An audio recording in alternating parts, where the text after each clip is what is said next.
Alors, le magazine Forbes vous a classé, Frédéric Fougera, numéro 1 de son classement des 100 personnalités les plus influentes de la communication. Parlons communication aujourd'hui et plus spécifiquement communication de crise. Bonjour Frédéric. Bonjour Nelly. Comment vas-tu? Super. Est-ce que tu as ton ticket?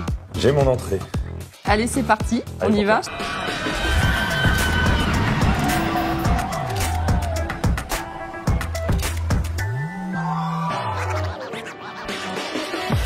Tu es un fan de roller coaster. Ah, j'adore ça. Ouais. J'adore ça parce que j'adore la vitesse, en fait. J'adore la vitesse et le roller coaster, c'est vraiment, c'est là où je me sens en sécurité, en vitesse.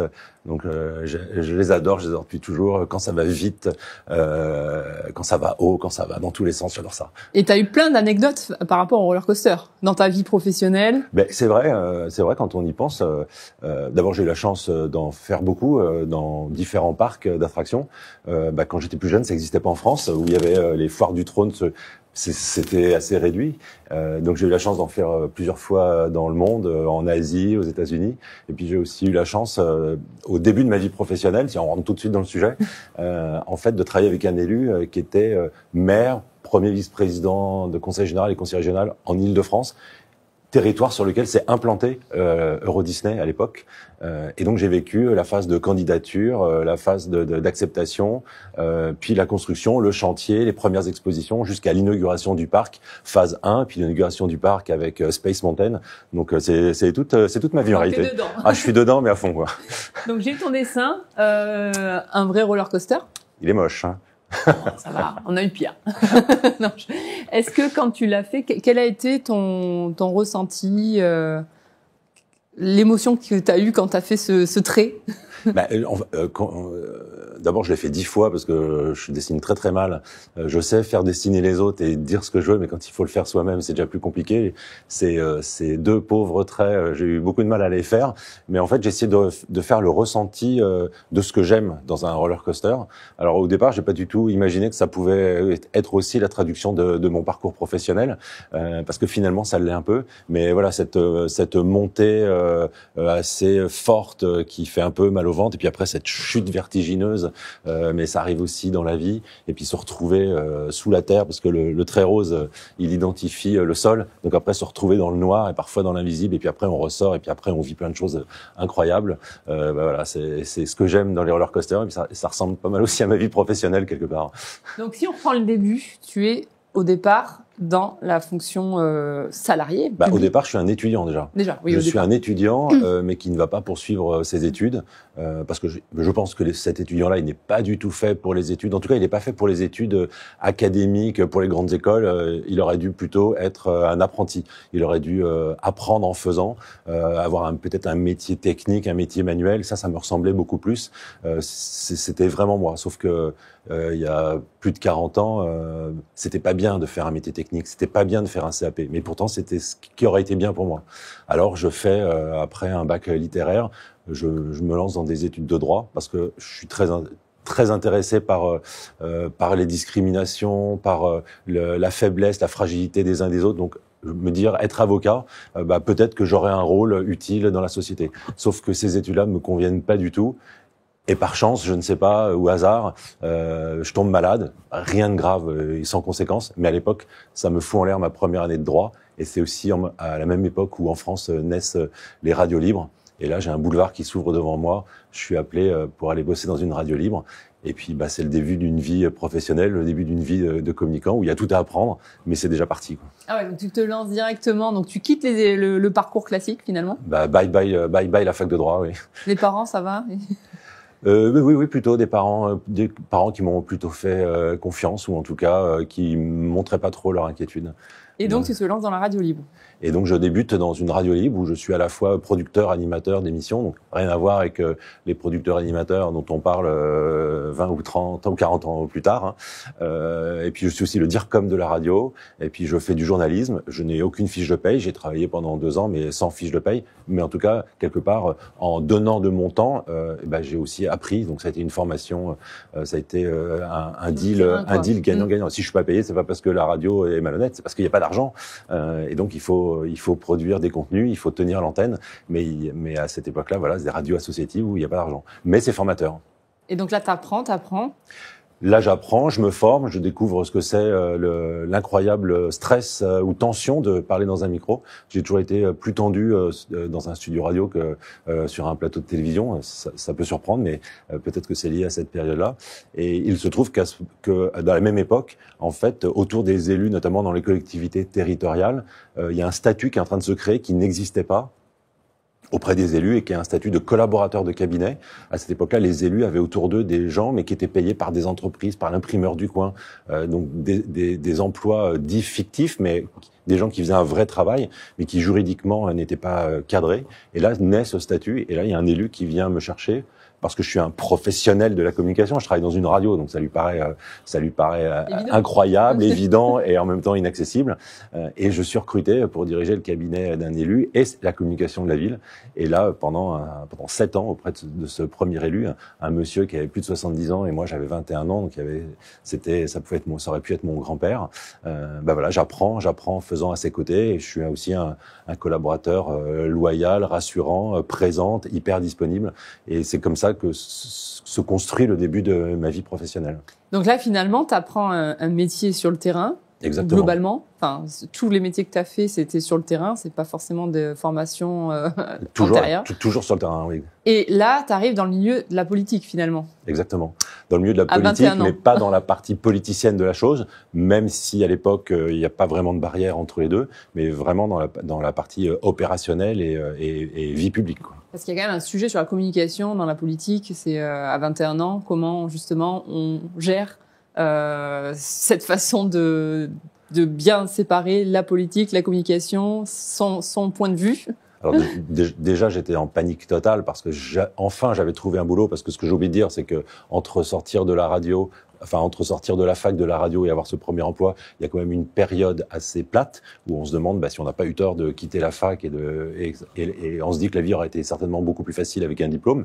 Ça n'a pas été le parcours, donc c'est comme ça. Donc il y a quand même, sur le roller coaster, ça correspondrait peut-être un peu à la file d'attente les jours de pointe, hein. On attend très très longtemps et on se demande ce qui va se passer.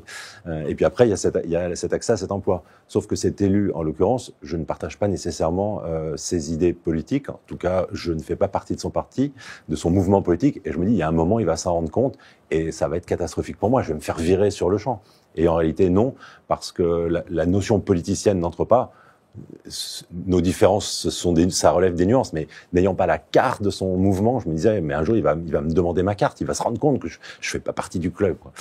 Mais en l'occurrence, non. Et c'est vraiment le professionnalisme qui l'a emporté. Donc, c'était le travail qui comptait et non pas la philosophie. Et j'étais bien au service de la ville, d'un élu et non pas d'un homme politique, ni de ses campagnes électorales. Et donc, c'est là où tu apprends finalement que ce secteur-là, c'est pas non plus le plus reposant et le plus sécurisant. Oui, je l'apprends pour 2 raisons. Parce que d'abord, je travaille auprès d'un président d'exécutif, donc qu'il soit public ou privé. Un président d'exécutif, c'est une personne, un président ou une présidente, puisque je vais ensuite travailler aussi pour des femmes. C'est une personne en mouvement permanent. C'est une personne qui décide toute la journée. C'est une personne qui est ultra sollicitée. Dans le public, notamment, on a des journées, mais on travaille aussi le soir, parce que le soir, il y a des commissions, il y a des conseils municipaux, il y a des événements, il y a des inaugurations. On travaille aussi le week-end. Donc en fait, c'est non-stop. C'est le looping qui ne s'arrête jamais. En réalité, on repart toujours et on recommence. Donc il y a ça. Et puis la deuxième chose, c'est qu'il y a un statut particulier, celui qui était le mien, qui existe dans les collectivités territoriales. C'est le statut de collaborateur de cabinet. Il ressemble un peu à celui des ministères, mais il est quand même propre à la fonction publique. Et c'est un job où en fait, on peut perdre son emploi si votre élu perd les élections, si votre élu décède, si votre élu démissionne, ou simplement si votre élu dit « je n'ai plus confiance ». La perte de confiance suffit à perdre votre emploi, vous n'avez pas à justifier de pourquoi vous n'auriez plus confiance.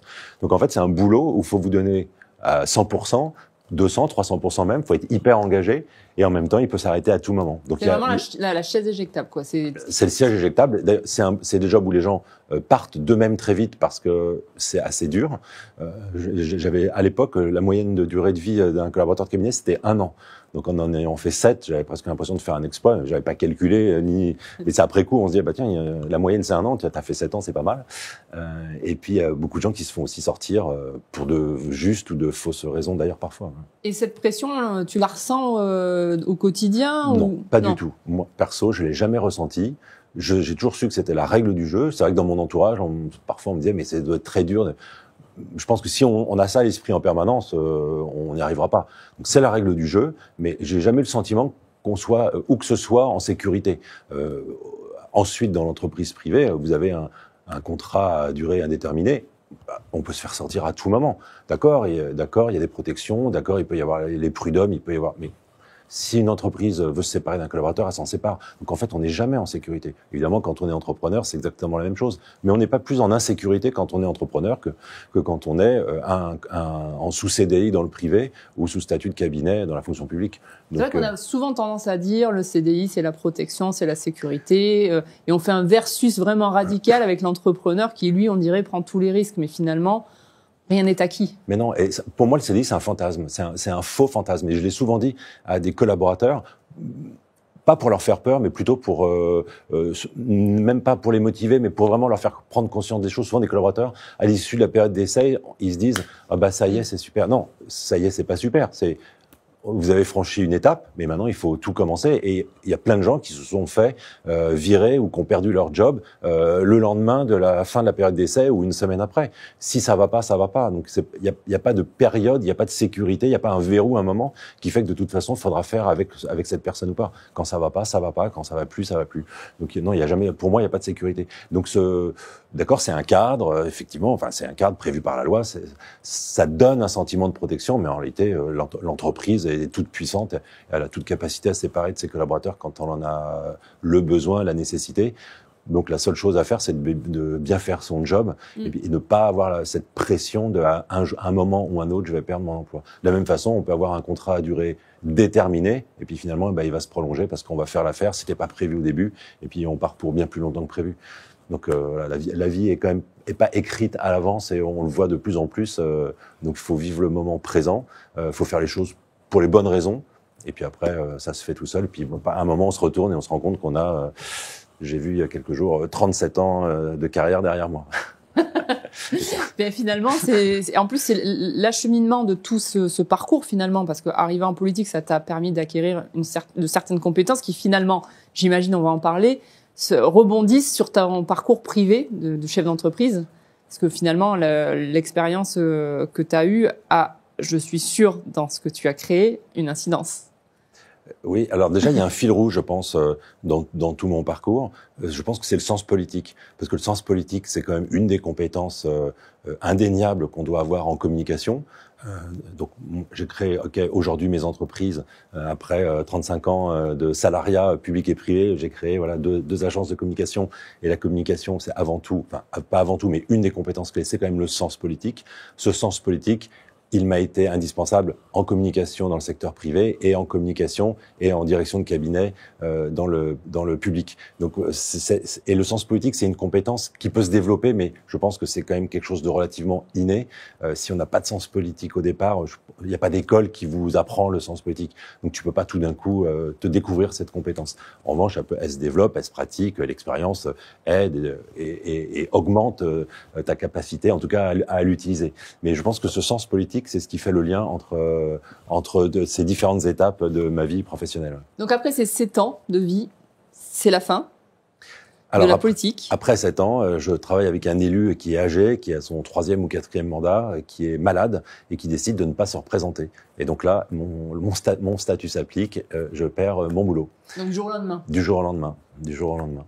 Là... Alors c'était prévu, c'était pas parce que plus tard je travaillerai avec des élus qui perdent des élections, donc là on s'y attend pas et même chose, on se retrouve sur le carreau. Mais là du jour au lendemain, il faut trouver du travail ailleurs. Donc là comment justement ça se passe ce moment où voilà, tu arrives au bureau, l'info arrive, comment on réagit, qu'est-ce qu'on fait, quelles sont les premières intentions comment les gens réagissent autour de toi également, ils sont au courant, enfin comment ça se passe? Alors, je me souviens même pas de ce qui se passait autour de moi, parce que je me souviens de la tempête qui est à l'intérieur et qui est un peu l'effondrement. Je rappelle, autodidacte, j'ai aucun diplôme, une expérience, certes longue, mais voilà, qui va vouloir de moi demain des gens comme moi, il y en a plein, et des gens qui semblent avoir bien plus de valeur, il y en a encore beaucoup plus. Donc, qui va vouloir de moi et qu'est-ce que je vais devenir le lendemain? Donc très très compliqué pour moi d'imaginer rebondir. Et j'avais un fantasme. Mon fantasme, c'était celui d'aller bosser à l'Assemblée nationale. Alors, Ok. le fantasme a été très décevant très vite, parce que en fait, en étant directeur de cabinet, j'avais beaucoup de responsabilités finalement et je touchais à beaucoup de champs. Alors qu'en arrivant à l'Assemblée nationale, le boulot d'assistant parlementaire est quand même assez réduit. Alors, il est très différent d'un parlementaire à l'autre, mais il est quand même beaucoup plus restreint. Et donc, j'ai été hyper déçu de ce travail. Mais ça a été super formateur. Formateur parce que j'ai eu la chance de travailler avec 2 élus simultanément. Ça, c'est pas toujours très simple. En revanche, ça m'avait permis de maintenir mon niveau de rémunération. Donc, il y avait quand même des avantages. Et travailler pour 2 élus, bon, c'était pas simple parce que les 2 ont souvent besoin de toi au même moment. Ça a été très formateur. Et ça s'est trouvé à la période où Jacques Chirac, président de la République, décide de dissoudre l'Assemblée nationale. Ah oui, d'accord. Et quelques jours avant la dissolution, qu'on sentait arriver, même si le jour où elle est arrivée, on n'osait pas y croire, mais on sentait que c'était une hypothèse possible, c'était jamais arrivé, en tout cas dans une période récente. Et il se trouve que j'ai été approché par une élue, une femme, qui était maire de Nogent-sur-Marne, ma ville de naissance, au passage, donc je trouvais ça assez sympa. Puis j'habitais à proximité de cette ville, et qui a été élue 2 ans avant maire, qui n'a pas bien encore organisé ses services, qui est plutôt en difficulté, qui a besoin d'un directeur de cabinet et de la com, qui a un peu d'ancienneté et de professionnalisme et de poids. Et elle m'appelle, et là, c'est l'entente immédiate. Ça se passe comme ça. Il y a des rencontres professionnelles. D'ailleurs, toutes mes rencontres professionnelles se sont passées de cette façon-là. Il y a tout de suite un feeling. Au bout de quelques minutes, elle est venue de son bureau s'asseoir à côté de moi. Elle a commencé à me parler en me tapant sur les cuisses, en me disant on va faire comme ci, on va faire comme ça, ma stratégie. On n'était plus dans un entretien de recrutement. On était déjà en train de travailler. D'ailleurs, elle n'a pas eu à me dire je vous prends, ou elle m'a dit alors lundi tu commenceras là, tu t'installeras là, ton bureau sera là. Et voilà. Et tous mes recrutements se sont faits à peu près de cette façon-là. Et voilà comment rebondir. Alors, dans le déroulé, j'ai oublié la question, mais en tout cas, après l'effondrement, le rebond se fait de cette façon. Donc tu restes encore dans Et je reste dans la fonction publique avec cette femme avec laquelle on a fait un travail extraordinaire dans cette ville. Il y avait beaucoup de choses, de ce que j'appelle la plomberie, tout ce qui ne se voit pas. Donc dans la vie professionnelle de façon générale, dans les collectivités notamment, il y a beaucoup de choses qui se voient dans la rue, qui paraissent, sur lesquelles on peut communiquer. Il y a beaucoup de choses qui ne se voient pas. Les réseaux électriques, les réseaux d'eau, d'assainissement, tout ça, ça se voit pas. Ça, c'est pas sexy, c'est pas glamour. Mais si on s'en occupe pas, et c'était le cas dans cette ville depuis près de 40 ans, il y a un moment, tout s'effondre. Et là, il y a beaucoup de travail à faire. Tout ce travail a été formidablement fait, mais cette femme avait un inconvénient en politique, surtout à l'époque, c'était d'être une femme.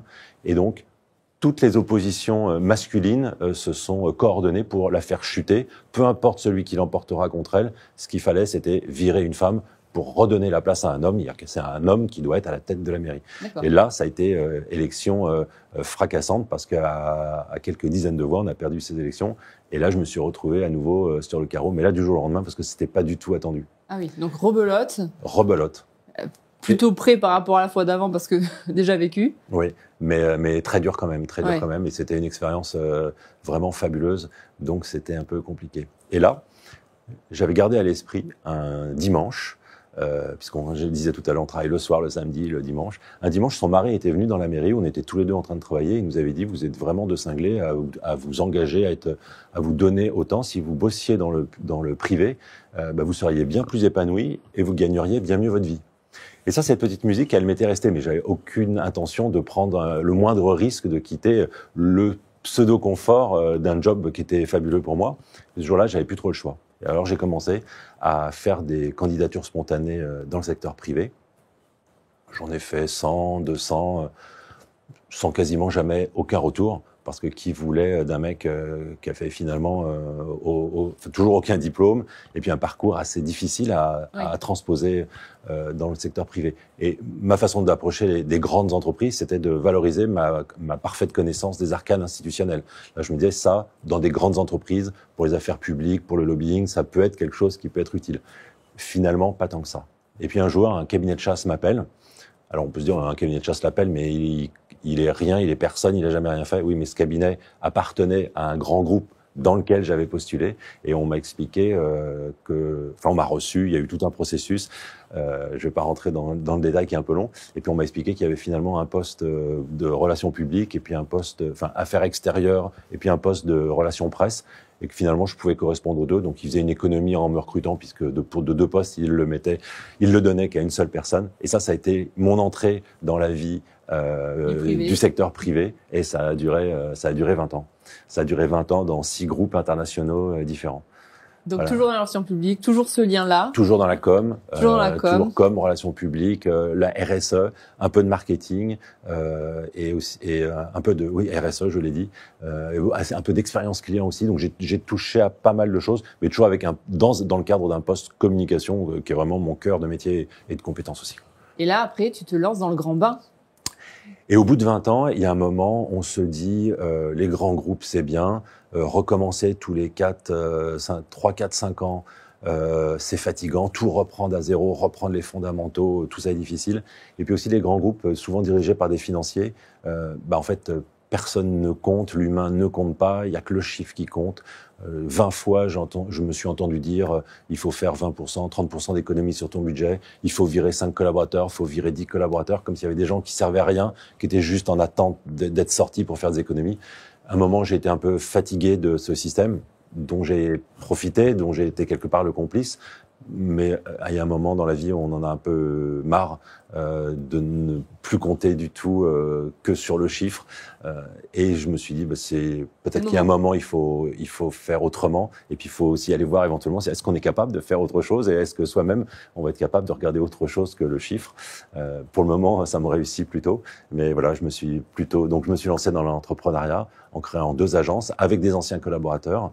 2 agences différentes, une qui est dédiée à la communication de crise, une autre qui est dédiée à la communication corporate. Donc comme toutes les autres agences de conseil en com, à une différence près, c'est qu'elle n'est uniquement constituée que de DIRCOM, donc que de gens qui ont été à la place de ce que sont nos clients.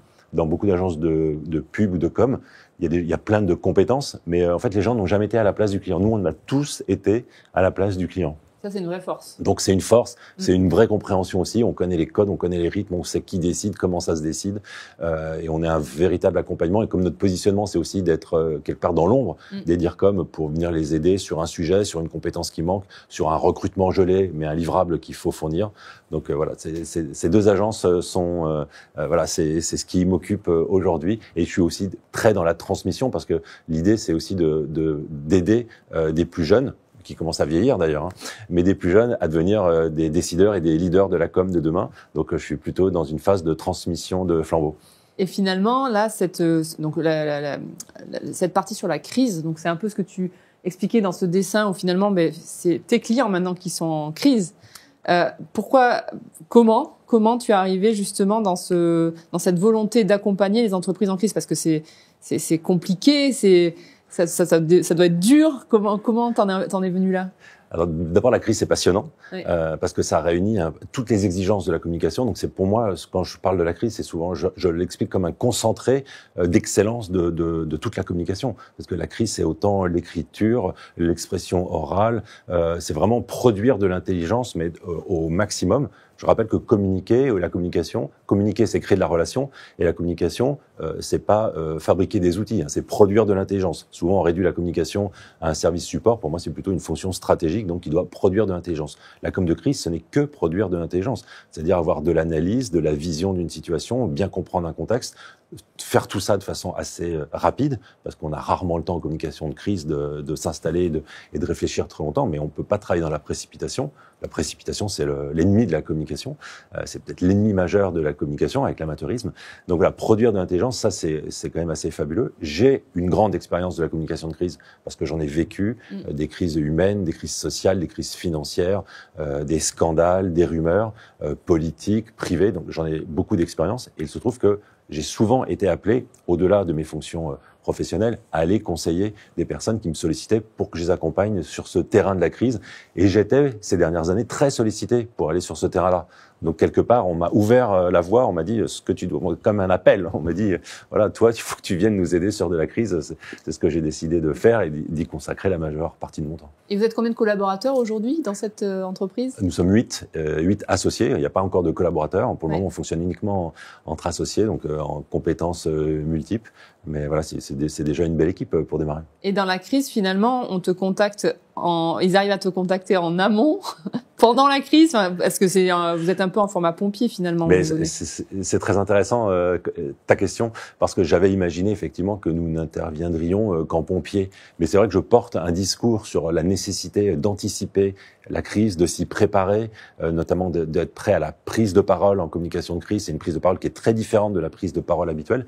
Et alors je ne sais pas si c'est ce discours qui porte ou pas, mais finalement, environ 20% de nos clients sont dans la crise, donc vraiment dans la difficulté, et nous appellent en pompiers, mais plutôt 80% de notre activité est plutôt sur la préparation, sur l'analyse. J'ai des dirigeants qui me disent « moi je fais pas de com, moi j'ai jamais rencontré de crise ». Mais quand je vois ce qui se passe chez mon voisin ou à côté, je me rends compte qu'en fait, ça peut m'arriver à n'importe quel moment. Mais je suis pas prêt. Et qu'est-ce que je dois faire? Par quoi je dois commencer? Est-ce qu'il faut que je recrute? Est-ce que j'ai besoin d'un cabinet à côté de moi? Est-ce qu'il faut que ce soit les deux? Est-ce que je dois me préparer moi-même? Donc, il y a beaucoup de gens. Alors, c'est l'ère, c'est le moment. Hein. On est dans une ère d'information terrible. Les réseaux sociaux qui donnent un écho dingue à n'importe quelle petite rumeur font qu'il y a beaucoup de dirigeants qui finalement prennent conscience qu'ils ne sont pas prêts et prennent conscience que ça peut leur arriver. Et c'est vrai que ça peut arriver à tout le monde.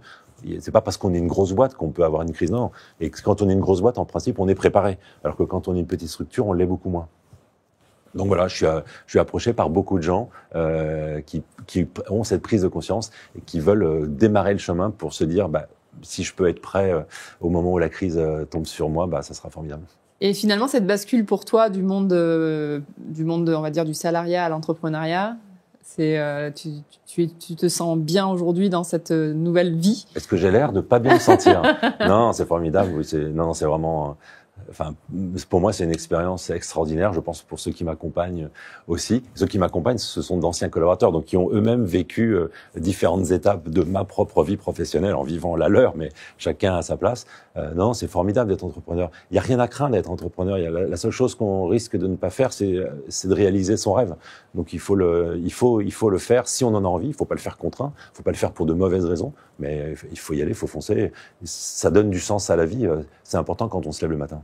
Et donc finalement, toi aujourd'hui, ton propre roller coaster, c'est, pour l'instant, on va dire, c'est en forte croissance. La crise, de toute façon, je pense qu'aujourd'hui, tu dois avoir quelques clients. Alors, c'est un bon créneau en 2024. C'est plutôt des grands groupes, c'est des grosses structures qui viennent vers vous. C'est absolument les deux. J'étais assez étonné de cela. Mais alors d'abord, il y a des très grandes entreprises, notamment en France. On a quelques clients à l'étranger. On a quand même principalement des clients en France. Il y a de très grosses entreprises en France dont on n'a jamais entendu parler. Et ça, on en est souvent surpris. Mais d'ailleurs, quand on regarde le CAC 40 ou le SBF 120, tellement d'entreprises dont on n'a jamais entendu parler. Le problème, c'est qu'il ne faudrait pas qu'on en entende parler uniquement parce qu'elles ont une crise, que le dirigeant est en difficulté ou qu'il y a une crise majeure à l'intérieur. Donc ça, c'est plutôt notre job. Mais on a aussi des PME, pour différentes raisons d'ailleurs. Ça peut être une faute professionnelle, ça peut être un accident, mais il m'est arrivé aussi de conseiller, par exemple, une relative petite entreprise, c'est pas un grand groupe, c'est plutôt une petite entreprise, qui a fait une découverte telle que sa crainte, c'était finalement d'être dénigré par l'ensemble de ses gros concurrents, parce que quelque part, ça portait préjudice ou ça ridiculisait des gros, alors que sa découverte était plutôt faite par hasard, non intentionnellement. Elle aurait pu vouloir travailler sur ce sujet, mais c'était même pas le cas. Et finalement, c'était une très très bonne nouvelle qui lui arrivait, mais qui l'exposait à un risque gigantesque. Donc ça, c'est des situations qu'on peut rencontrer. D'accord, donc c'est vraiment, tu peux tout avoir, quoi, les cas perso, pro, et tout est mélangé. Absolument. Finalement. Souvent, le lien dans la crise, c'est que quelque part, le dirigeant ou la dirigeante, quelque part, son image est impactée par la crise. Donc, soit la crise vient du dirigeant ou de la dirigeante, soit la crise, elle est très interne à l'entreprise, mais le dirigeant incarnant l'entreprise, ça risque de salir son image et sa réputation. Donc, c'est souvent le lien qui est fait et assurément un travail directement lié à ces deux sujets. Et donc, l'ambition pour toi, maintenant, c'est continuer à pérenniser les deux sociétés. Quelle est l'ambition derrière? L'ambition, c'est la transmission. Oui. J'ai 58 ans.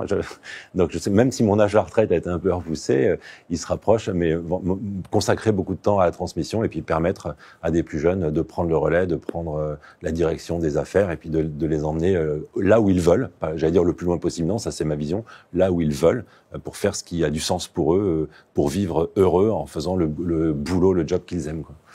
Merci infiniment Frédéric d'être venu dans le roller coaster. Je t'invite à signer ton ticket.